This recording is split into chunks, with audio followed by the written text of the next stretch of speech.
এখন আমরা পড়ব নুরানি পদ্ধতিতে কুরআন শিক্ষা বই থেকে 7 নাম্বার হাদিস।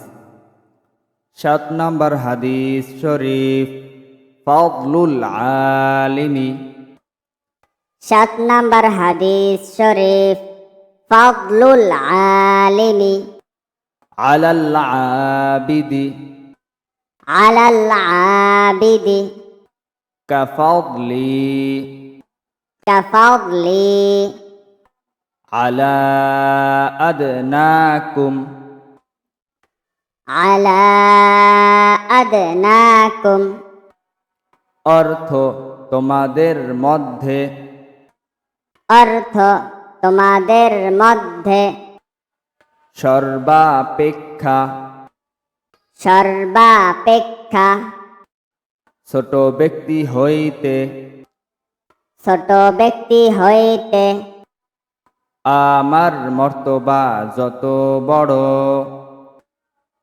আমার মর্তবা যত বড়, বেইলেম আবেদের চেয়ে বেইলেম আবেদের চেয়ে একজন খাঁটি আলেমের একজন খাঁটি আলেমের মর্তবা তত বড়।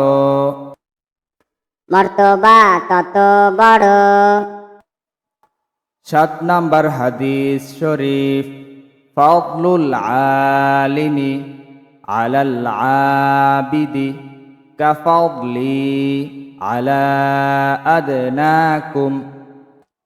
7 নাম্বার হাদিস শরীফ, ফাদলুল আলিমি আলাল আবিদি কাফাদলি আলা আদনাকুম।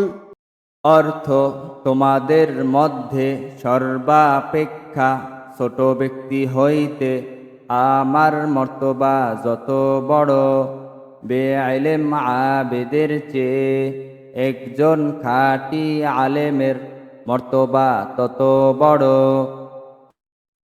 অর্থ তোমাদের মধ্যে সর্বাপেক্ষা ছোট ব্যক্তি হইতে আমার মর্তবা যত বড়, বেইলেম আবেদের চেয়ে একজন খাঁটি আলেমের মর্তবা তত বড়। 7 নাম্বার হাদিস শরীফ, ফাদলুল আলিমি আলাল আবিদি কাফাদলি আলা আদনাকুম। অর্থ তোমাদের মধ্যে সর্বাপেক্ষা ছোট ব্যক্তি হইতে আমার মর্তবা যত বড়, বেইলেম আবেদের চেয়ে একজন খাঁটি আলেমের মর্তবা তত বড়। 7 নাম্বার হাদিস শরীফ, ফাদলুল আলিমি আলাল আবিদি কাফাদলি আলা আদনাকুম। অর্থ তোমাদের মধ্যে সর্বাপেক্ষা ছোট ব্যক্তি হইতে আমার মর্তবা যত বড়, বেইলেম আবেদের চেয়ে একজন খাঁটি আলেমের মর্তবা তত বড়।